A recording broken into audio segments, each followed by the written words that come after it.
अस्सलाम वालेकुम वरहमतुल्लाहि वबरकातुहू। वो बच्चे जो दीनी तालीम से ताल्लुक़ रखते हैं, चाहे वो हिफ्ज़ कर रहे हों या दरस निज़ामी यानी आलिम कोर्स कर रहे हों या किसी भी तरीके से वो दीन से वाबस्ता हों, मस्जिद या मदरसे से वाबस्ता हों, ऐसे लोगों को, ऐसे बच्चों को बिलख़ुसूस बड़े ही मख़सूस अंदाज़ में हमारा माशरा ट्रीट करता है। यानी एक बच्चा जो हिफ्ज़ कुरान कर रहा है, अब वो हिफ्ज़ कर रहा है तो ना वो खेल सकता है, ना उसे खेलने की इजाज़त है, ना उसे मोबाइल यूज़ करने की इजाज़त है, ना उसे दोस्तों के साथ कहीं आने-जाने की इजाज़त है, ना ही ख़ानदान की किसी तक़रीब में शिरकत करने की इजाज़त है, क्योंकि वो हिफ्ज़ कर रहा है। अब होता क्या है कि इन 5 साल में, 4 साल में, 3 साल में जब वो नाज़रा पढ़ता है और हिफ्ज़ करता है, इस सारे ड्यूरेशन में जब वो इन तमाम चीज़ों से कट जाता है ना, तो वो ज़हनी दबाव का शिकार हो जाता है।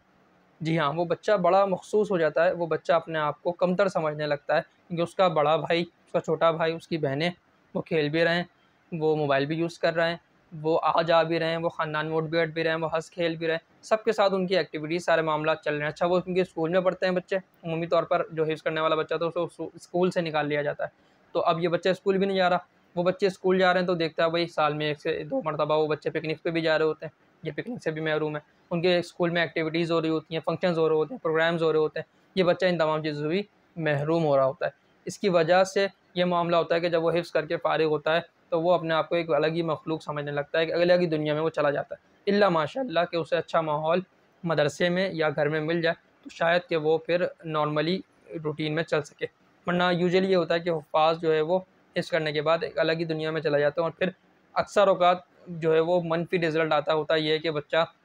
बाग़ी हो जाता है और दीन से दूर हो जाता है, उम्मी तौर पर फिर कुरान भूल जाता है, कुरान पढ़ने की उसकी आदत ख़त्म हो जाती है। फिर वो दुनियादारी की तरफ चला जाता है, या तो वालिदैन उसे जॉब पे लगा देते हैं या फिर शादी-ब्याह हो जाती है, वो दीगर तमाम चीज़ों में मसरूफ़ होके अपनी असल चीज़ को यानी जो हिफ्ज़ कुरान था, जो दरस निज़ामी आलिम दीन का कोर्स था, इन तमाम चीज़ों को वो फिर पस-ए-पुश डाल देता है।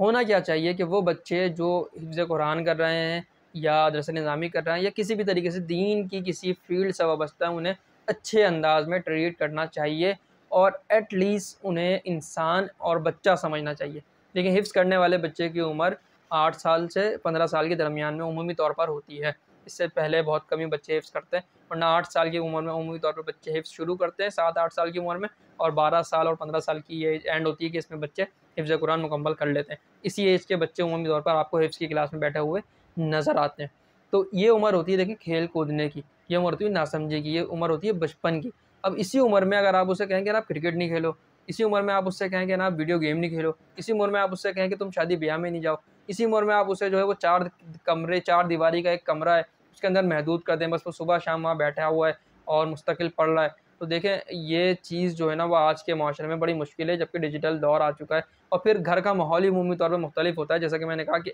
एक बच्चा हिफ्ज़ कर रहा है, बाकी 3 बच्चे जो है वो दीगर एक्टिविटीज़ में लगे हुए हैं। उनके स्कूल में फंक्शंस हो रहे हैं, उनके प्रोग्राम्स हो रहे हैं, उनके यहाँ पिकनिक्स हो रही हैं, सब कुछ हो रहा है। वो शादी-ब्याह में भी जा रहे हैं, इसको कहा गया नहीं तुम शादी में नहीं जाओगे, तुम्हें सुबह क्लास लेनी है।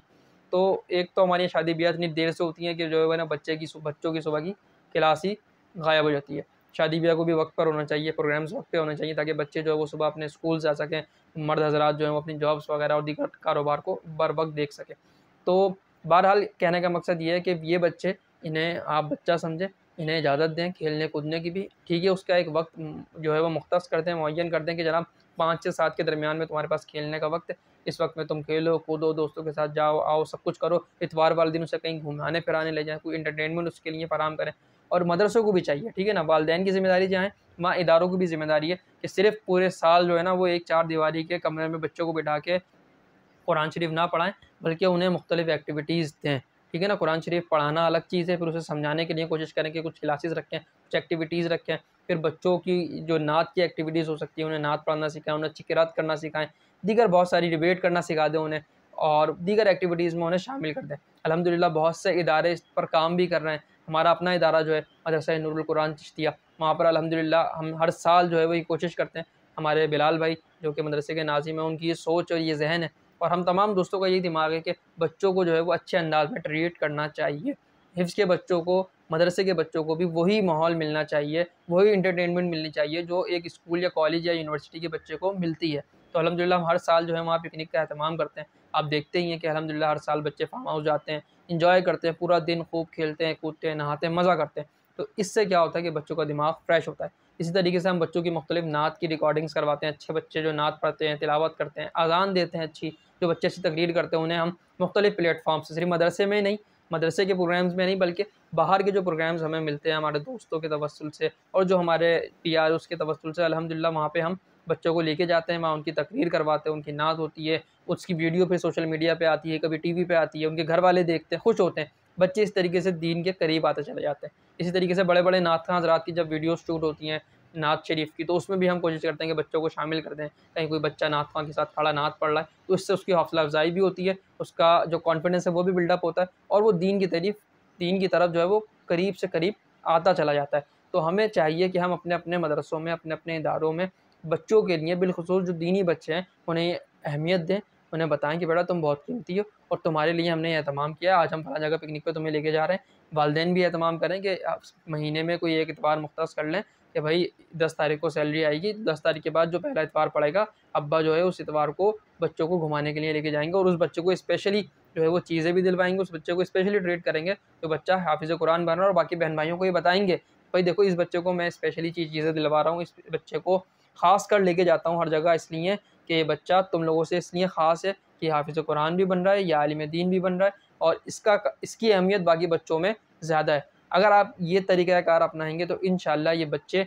आने वाले दिनों में एक अच्छा हाफ़िज़ कुरान, एक अच्छा आलिम दीन आपके मुआशरे को इंशाअल्लाह अज़ीज़ इन्हीं मदरसों से मिलेगा। एक ऐसा आलिम दीन, एक ऐसा हाफ़िज़ कुरान जो बाअमल भी होगा और इंशाअल्लाह आपके मुआशरे को और आपके माहौल को, आपके घर को सबसे अहम चीज़ आपके घर को फ़ायदा देगा। इंशाअल्लाह ये बच्चा जो हिफ्ज़ कुरान करके निकलेगा या दरस निज़ामी पढ़ के निकलेगा, ये आपके घर को और आपके ख़ानदान को फ़ायदा देगा। तो हमें चाहिए कि हम अपने बच्चों की तरबियत इतने अच्छे अंदाज़ में करें और बिलख़ुसूस दीनी शोबे से ताल्लुक़ रखने वाले बच्चों को इतनी अहमियत दें कि वो बच्चे कहीं भी मायूस ना हों, कहीं भी ज़हनी दबाव का शिकार ना हों और कोशिश करके उन बच्चों पर ख़ासकर तवज्जो दें, मदरसे भी तवज्जो दें और वालिदैन भी तवज्जो दें। यही एक छोटा-सा पैगाम इस वीडियो के ज़रिए देना मकसूद था। आपसे गुज़ारिश ये है कि हमारे चैनल को अकमल अहमद सिद्दीकी इसे सब्सक्राइब कर लीजिए, यूट्यूब पर मौजूद है। इसके अलावा तमाम सोशल प्लेटफ़ॉर्म्स फ़ेसबुक, इंस्टा और दीगर तमाम प्लेटफ़ॉर्म्स पर इसी नाम से हमारे अकाउंट्स मौजूद हैं, उन्हें फ़ॉलो कर लीजिए। इंशाअल्लाह अच्छे पैगामात, अच्छी वीडियोज़ आपको मिलती रहेंगी।